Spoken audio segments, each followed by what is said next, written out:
Tapi usahakan untuk Anda ada hari ke-7 itu rest.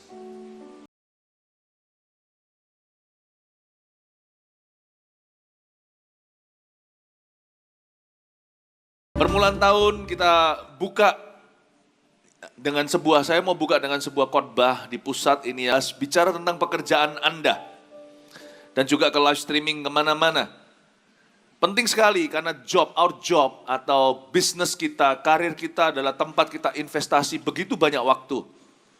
Sebagian besar hidup ini dihabiskan di dunia kerja. Ya, sebagian besar lagi tentunya dengan keluarga. Karena itu jangan kita main-main. Kita harus banyak berdoa.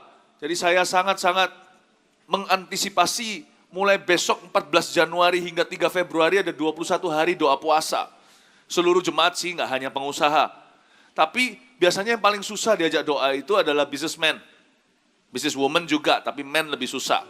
Karena biasanya mewakilkan istrinya aja yang di menara doa. Nggak bisa, tahun ini harus pukul rata. Praktisi yang melakukan firman Allah harus berdoa. Yang bekerja, yang berusaha, harus cari wajah Allah. Kalau kita mau menuai bersama dengan Roh Kudus, kita harus mendekatkan diri kepada Tuhan.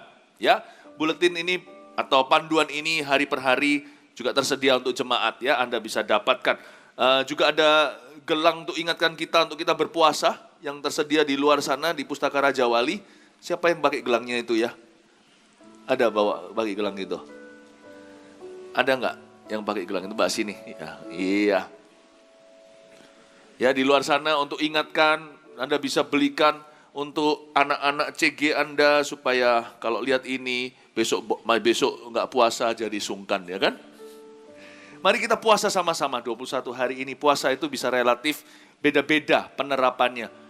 Ada yang puasanya ya nanti bukanya jam 2 setiap hari untuk 21 hari. Ada yang malamnya enggak makan, yang pasti jaga kesehatan ya, jangan sampai jatuh sakit. Puasa juga bisa ditambahkan, gak hanya tentang makanan. Anak saya aja tadi tanya, anak saya masih kecil tanya, saya mau ikut puasa bisa enggak? Tanya sama papanya, saya bilang kamu tetap harus makan, kamu masih pertumbuhan. Jadi kamu mungkin puasa something else, sesuatu yang lain. Beberapa orang puasa gadget, puasa sosial media, yang penting kita harus puasa mengeluh dan bersungut-sungut. Ya, mari kita cari wajah Tuhan sungguh-sungguh, dan khususnya untuk para pengusaha. Tahun ini penuaian itu macam-macam. Salah satu yang harus kita alami adalah di dunia kerja. Karena itu sepanjang hari ini, saya berkhotbah soal bisnis. Ngeflow setiap ibadah judulnya Mana for your business. Mana itu makanan di padang gurun yang dihujankan dari atas roti sorgawi. Kalau Anda kelewatan ibadah 1 dan 2, khotbah saya susah sama, maka Anda kehilangan beberapa pewahyuan. Antara Anda bisa di Pustaka Raja Wali nanti beli, atau Anda bisa subscribe di YouTube philipmantova.com yang official aja, jangan yang orang-orang sembarangan ya, yang kami sajikan ke Anda. Di philipmantova.com Anda bisa dengarkan seri khotbahnya. Dan sekarang kita buka firman Tuhan di Keluaran pasal 16. Lompat di ayat 21. Sebab ibadah tadi 1 dan 2 saya sudah bagikan banyak ayat sebelumnya. Sambil kita buka Keluaran 16 ayat 21, kita ngeflow nanti di firman ini. Bagi Anda yang adalah pengusaha, business owners terutama, besok pagi ada doa fajar untuk para businessman dan businesswoman yang akan dilayani oleh Ibu Yeni Verodika di Marvel. Bukan di sini, yang di Surabaya maksudnya, nanti akan di Marvel Building. Di sana ada usher-nya, ada tandanya nanti di mana pertemuannya. Pukul 5 pagi. Jangan kelewatan.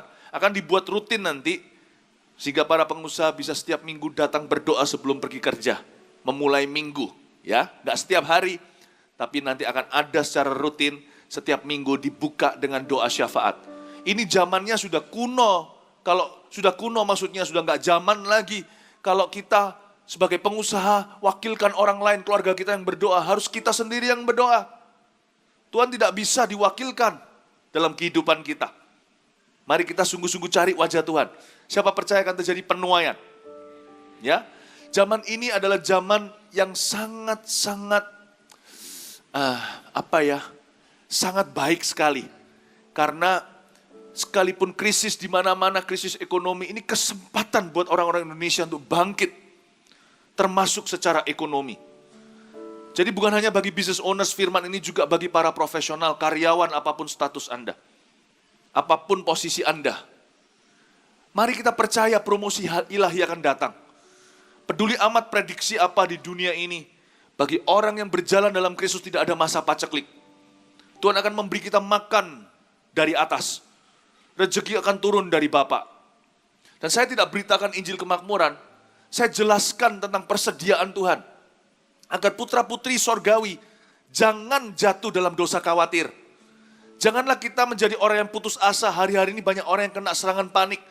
Depresi itu luar biasa, virus yang lebih daripada influenza di seluruh dunia. Banyak orang kena. We don't have to, kita tidak harus mengalami itu. Kita tahu kita punya Bapak yang baik. Dia memelihara gereja pertama, gereja yang sulung, yaitu umat Israel di perjanjian lama. Memberinya mana? Hari ini Tuhan akan bisa memelihara kita dengan cara yang sama. Yang percaya katakan amin. Mari kita percaya pada Tuhan. Kalau orang-orang Indonesia tidak bangkit, tidak berbenah diri. Dan jikalau para pengusaha, sekarang saya bicara secara khusus kepada Anda. Kalau Anda tidak membenahi rohani, kalau Anda tidak bangun mesbah doa Anda pun akan ketinggalan. Jangan-jangan nanti dengan terjadinya trade war antara China dan Amerika, yang diuntungkan hanya Vietnam dan Kamboja. Indonesia akan kelewatan dan gigit jari, padahal Indonesia punya bonus demografi. Jangan sampai kelewatan, Tuhan sudah berbicara dengan jelas, anak-anak Tuhan akan mendominasi. Tuhan akan, Roma 8 mengatakan, menyatakan kemuliaan anak-anaknya. Bumi, langit, alam semesta pun semua menantikan pembebasannya karena ditangani dan dimanage, dikelola oleh anak-anak Tuhan. Berkat bagi dari bangsa-bangsa, harta bangsa-bangsa akan pindah. Harta orang fasik kepada orang benar. Jangan sampai semua ini hanya jadi dongeng belaka. Alami. Tapi untuk alami, Anda harus ingat dulu. Mana itu kenapa diberi sama Tuhan, diturunkan dari sorga, tidak jatuh ke gunung atau ke pepohonan. Kalau jatuhnya langsung di rak-rak, di laci-laci, kita kan gampang, kita tidak usah membungkuk atau apa. Mana itu diturunkan pagi hari, bukan sore, siang waktu kita bekerja. Mana itu diturunkan di pagi hari subuh supaya kita saat teduh. Loh, apa hubungannya mana dengan saat teduh? Ingat gak? Mana itu turunnya itu ke rerumputan. Bangsa Israel harus sujud berlutut secara fisik untuk memungutnya. Dan ini berarti menyembah. Dengan kata lain, Allah meletakkan berkat dalam bisnismu, bukan di kantormu. Allah meletakkan berkat bisnis Anda. Rezeki Anda itu datangnya dari Tuhan. Berkat itu ditaruh Tuhan di lututmu. Anda mesti berlutut untuk mengambilnya. Kalau nggak gitu, nggak nyampe tuh. Anda mesti berlutut karena dia begitu tipis, mana itu seperti snowflakes. Dan ketika dia ada di rembutan itu, dia harus diambil dengan pelan-pelan dan dengan lembut. Nggak bisa terburu-buru, nggak bisa tergesa-gesa. Orang Surabaya bilang nggak bisa kesusu. Mesti ada di hadirat Tuhan. Di hadiratmu aku puas. Di hadiratmu aku bebas. Di hadiratmu ada terang kehidupanku. Pernyataan kuasa kekuatanmu. Di hadiratmu ku datang. Persembahkan lagu di hadapan Rajaku. Di hadiratmu ada terang kehidupanku. Pernyataan semua manaku. Di hadiratmu ku datang. Persembahkan lagu di hadapan Rajaku. Itu dia makna mana itu. Bukan rotinya, sujudnya, saat teduhnya diletakkan di situ, jangan salah. Bisnis hanya tempat kerja hanya transaksinya. The blessing itself is not in your office, in your prayer room. Itu berkatnya. Makanya para pengusaha nggak boleh wakilkan ke istrinya. Kalau Anda businessman-nya, istrinya juga nggak bisa wakilkan suami atau anak-anaknya, nggak bisa. You yang kerja, you yang masuk hadirat Allah. Simple. Sudah selesai sih, nggak usah khotbah saya sudah. Berhenti di sini sudah ngerti. Ini aja terobosan ilahi kalau Anda lakukan. Ini aja berhenti, saya sudah cukup. Ini sudah 100, ini sekarang sudah 30 kali ganda. Tapi saya nggak mau, saya mau lanjutkan sampai 61 kali ganda supaya Anda semuanya kenyang. Haleluya. Oke, nangkap sekarang ayat 21 kita lihat dulu ya. Setiap pagi mereka memungutnya. Tiap-tiap orang menurut keperluannya. Tetapi ketika matahari panas, cairlah itu. Jadi nggak semua mana bisa dikolek untuk hari itu. Ada mana yang memang diizinkan untuk menguap ke udara. Karena matahari timbul, cairlah. Lalu dia evaporasi atau menguap masuk ke oksigen, masuk ke udara yang nggak kelihatan. Lalu keesokan hari diturunkan lagi. Memang ada beberapa berkat yang ditunda. Jadi jangan marah kalau beberapa rezeki belum diberi. Saya tadi baru ketemu sama satu orang yang sudah mengatur tripnya pergi kemana, tapi sekarang lagi mengalami masalah ekonomi. Akhirnya batal semua. Saya hibur tadi seorang jemaat. Saya bilang nggak apa-apa.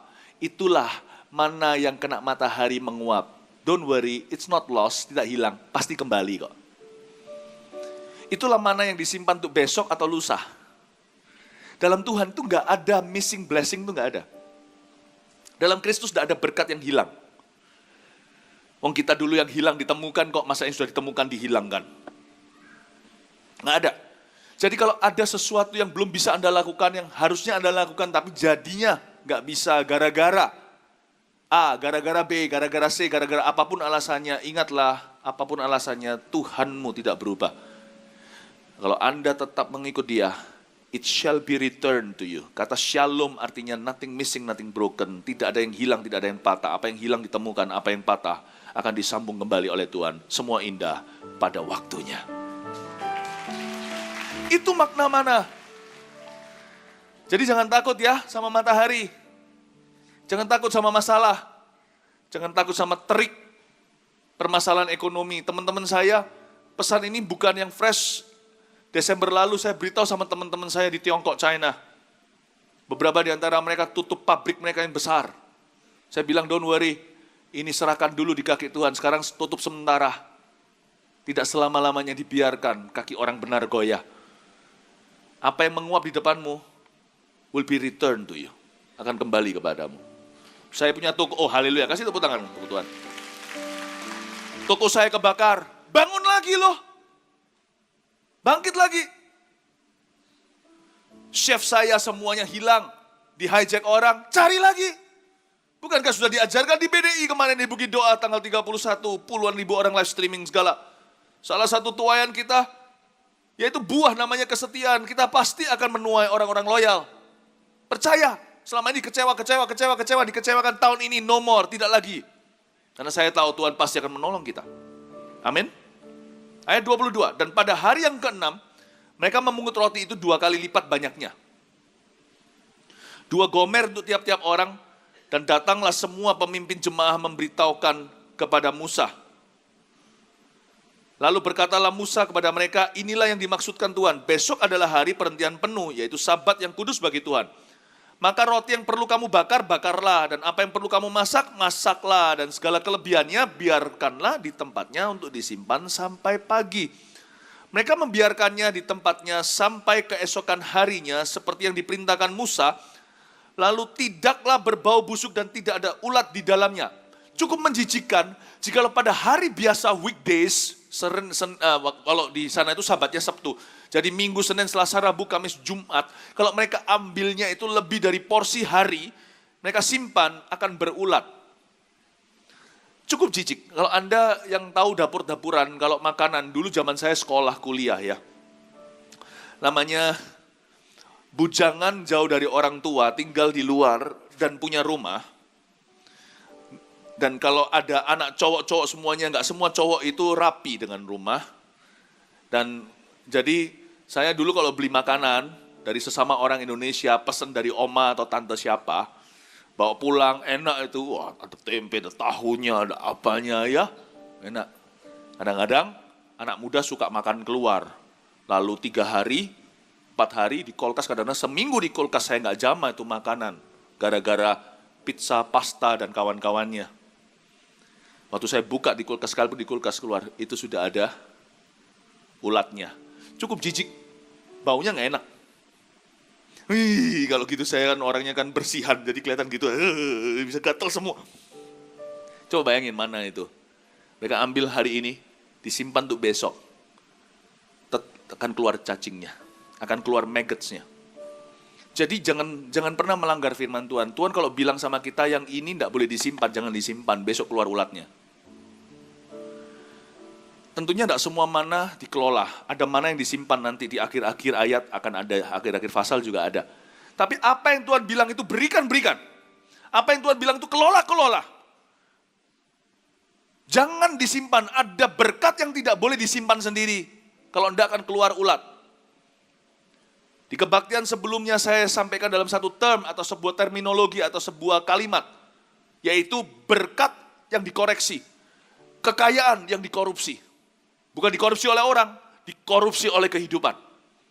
Kalau Tuhan bilang itu jangan disimpan, Anda pegang erat-erat, akan busuk di tanganmu dan akan bau hidupmu.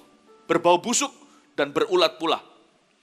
Karena itu kenapa para pengusaha, business owners terutama, dan setiap kita yang bekerja di dunia, di marketplace, kenapa kita harus dekat sama Tuhan, supaya kita punya prioritas benar. Supaya kita peka sama Roh Kudus. Kita diberitahu yang ini adalah untuk apa. Supaya jangan sampai kita salah. Yang disimpan malah diberikan. Yang Tuhan perintahkan untuk disimpan baik-baik untuk keturunan, malah Anda hamburkan. Nanti apa yang Tuhan bilang, yang ini jangan pernah kamu simpan, ini untuk dikembalikan, ini untuk dikelola, untuk disalurkan, disimpan erat-erat dalam kepelitan. Malah justru nanti lihat, tiba-tiba medical bills-nya kaya dan mulai berlomba-lomba tiap bulan, sakit ini, sakit itu, gak mari-mari, gak habis-habis antibiotiknya. Ulat akan memakan hartamu, akan dikoreksi sama Tuhan. Apa yang harusnya tidak ada di kantongmu, jangan dipaksa di situ, sebab Tuhan akan koreksi setelahnya. Jangan sampai being corrected by God. Being blessed, not being corrected. Karena itu kita mesti harus punya hati yang peka dengan Roh Kudus. Nggak bisa harus berlutut sendiri, jangan diwakilkan ke orang lain.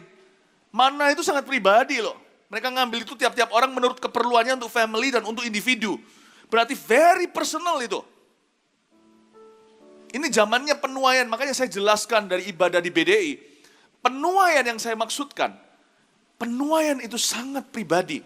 Setiap orang harus punya hubungan dengan Allah. Kalau Allah mau memberkati kita, Dia akan berbicara kepada kita. Kalau Tuhan mau betul-betul memberkati hidup kita, kalau Tuhan mau mempercayakan hal lebih kepada kita, Dia pasti akan bangunkan kita pagi-pagi untuk dengar suaranya. Nobody is blessed without hearing God's voice. Tidak ada orang yang bisa diberkati tanpa mendengar suara Tuhan dalam hatinya. Tidak ada. Pada hari yang ke-6 mereka memungut roti. Tapi hari ke-6 boleh perkecualian. Yaitu kalau sini hari Jumat malam, karena Sabtu di sana liburnya.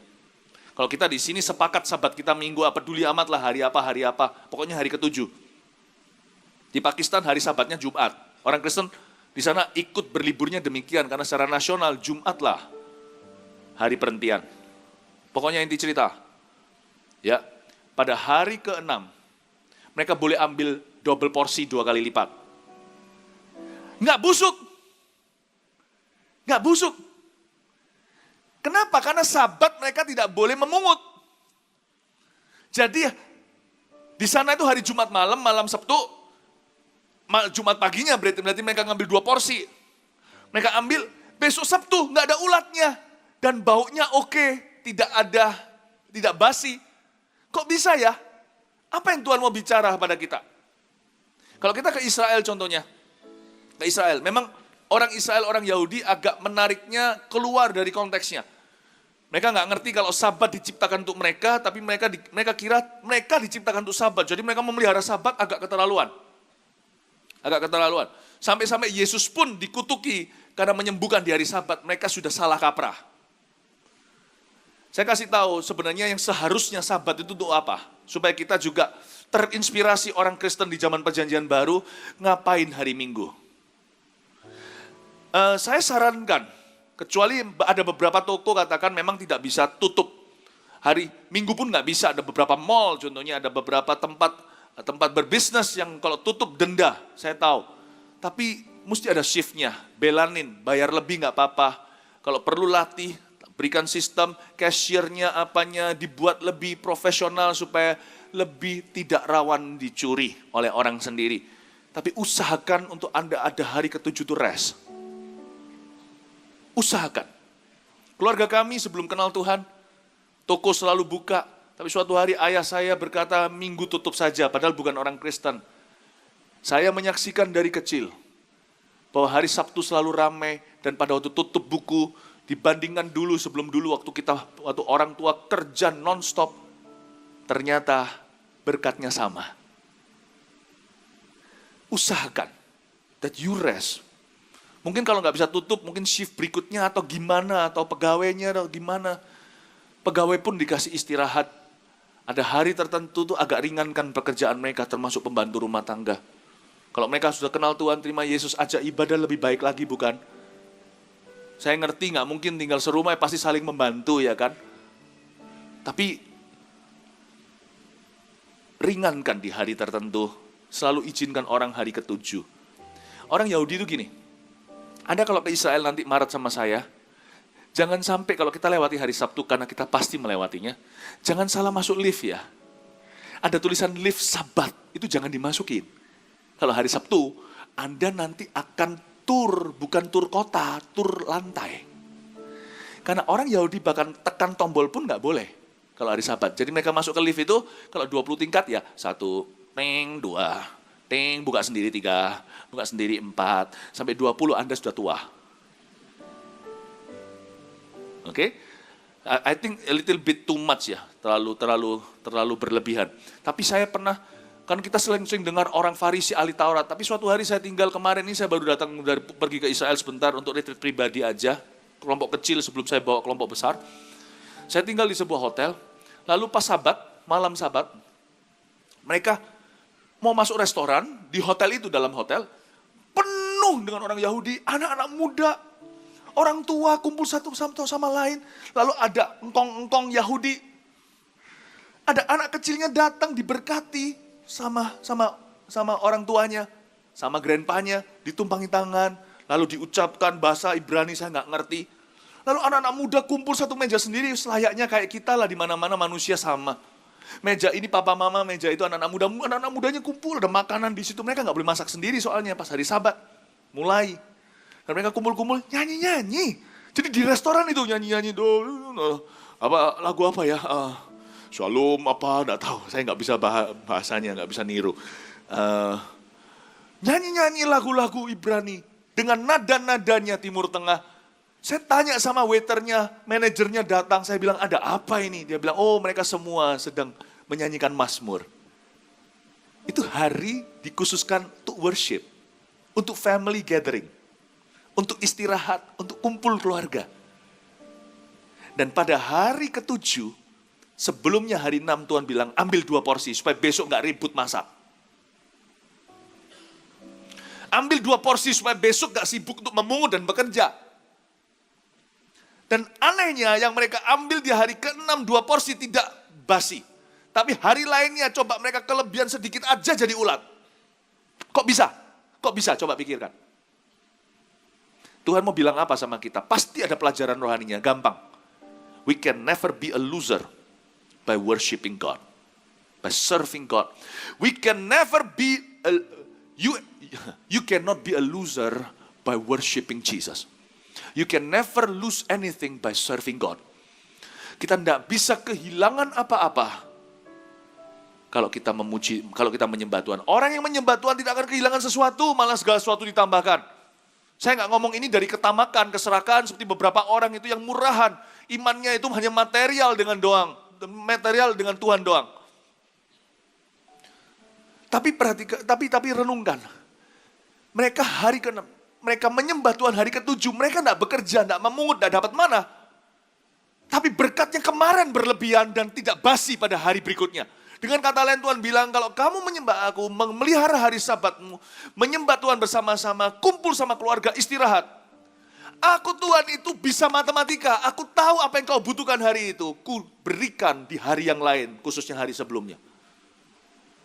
Engkau tidak akan kehilangan apa-apa dengan menyisihkan waktu untuk melayani aku. Dan menyembah Tuhan tidak akan kehilangan sesuatu. Malah justru menjadi seorang pemenang ya. Ya, dari penjelasannya kita jadi tahu, Bapak Ibu Saudara, hidup itu. Saya nggak ngomong gini, kalau saya ngomong gini kalau Anda terima pengajaran gini dari orang yang malas, beralasan. Ada berapa orang kan hidupnya nggak sehat. Doa-doa saja, doa-doa doang, tapi nggak pernah kerja, lalu kemana-mana pinjem-pinjem orang, minta-minta belas kasihan, pakai nama Tuhan, nubuatkan, mengharapkan amplop di tangan. Paulus udah ngomong kok sama orang-orang gitu, lu nggak kerja nggak usah makan. Saya bukan orang malas. Saya ngomong gini bukan anting lembur. Saya orang yang kerjaannya banyak. Kalau orang Surabaya bilang paling mantap, banyak. Tapi saya tahu pentingnya untuk kita memberi istirahat pada diri kita hanya untuk menyembah. Kalau kita hari Minggu datang ke gereja seperti ini investasi ilahi. Anda tidak kehilangan sesuatu kok.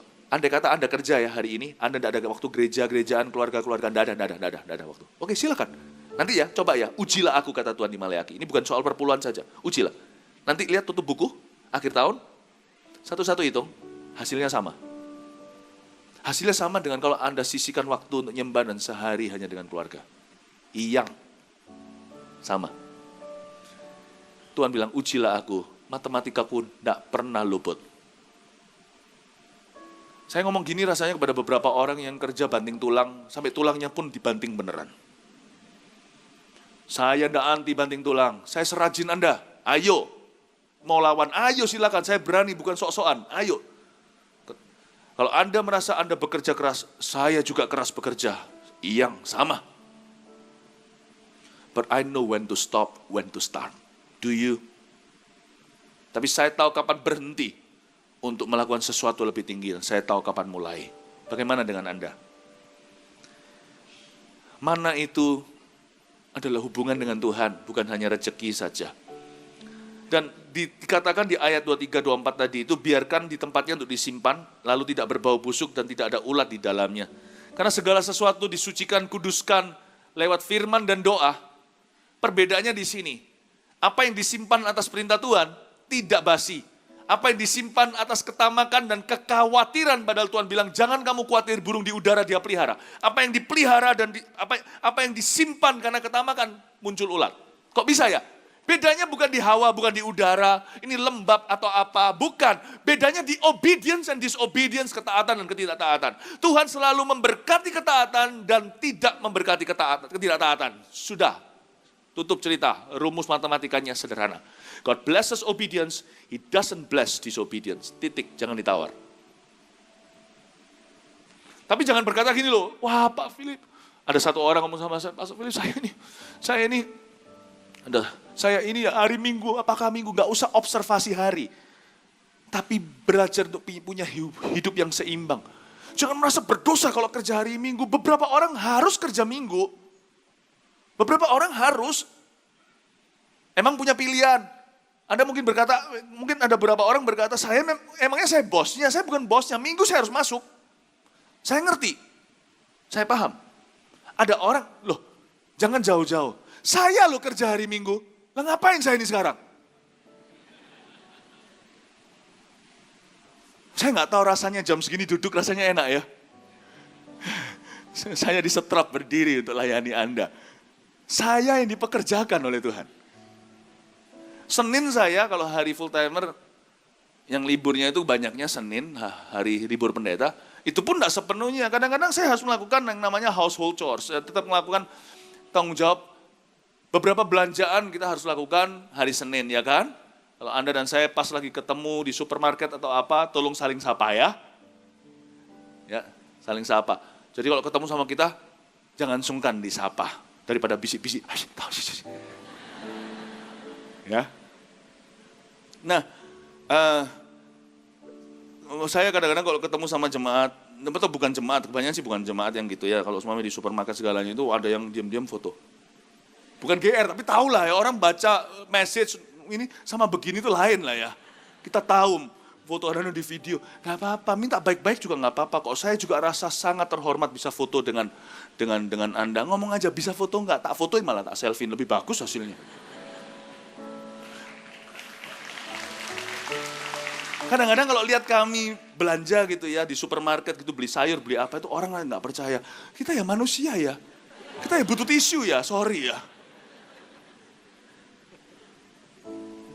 Kadang-kadang hari Senin saya lakukan itu. Pergi kan hari. Jadi nggak bisa yang namanya total nggak kerja, itu nggak bisa. Tapi maksudnya slow down. Katakan kepada kanan kirinya agak pelan, slow down. Ngomong gitu. Slow down ya. Slow down itu di dalam bahasa Ibraninya alon-alonca. Pelan. Jadi Bapak Ibu Saudara, Tuhan suruh kita ada waktunya di mana kita lebih banyak worship dan menyembah. Ada hari tertentu seperti itu. Dan bukan sabat untuk kita. Bukan kita untuk sabat untuk kita. Karena itu di sini mana dikasih 2 kali lipat pada hari itu. Ada berkat tersendiri. Apa yang disimpan dalam ketaatan diberkati Tuhan. Apa yang tidak simpan dalam ketaatan tidak diberkati, malah dikutuki oleh Tuhan. Segala sesuatu dimurnikan, disucikan, dikuduskan oleh firman dan doa. Makanya pada hari Sabat, kalau kita hari Minggu seperti ini, kalau anak-anak profesional muda dan juga Army of God yang hari Sabtu ibadahnya kemarin sudah, bukan hari Minggu. Pokoknya akan ada hari di mana kita hanya mencerna firman. Setiap hari saat teduh sih, tapi ada hari khusus di mana firman menjadi-jadi dinyanyikan di setiap meja, sudah itu aja pikirannya.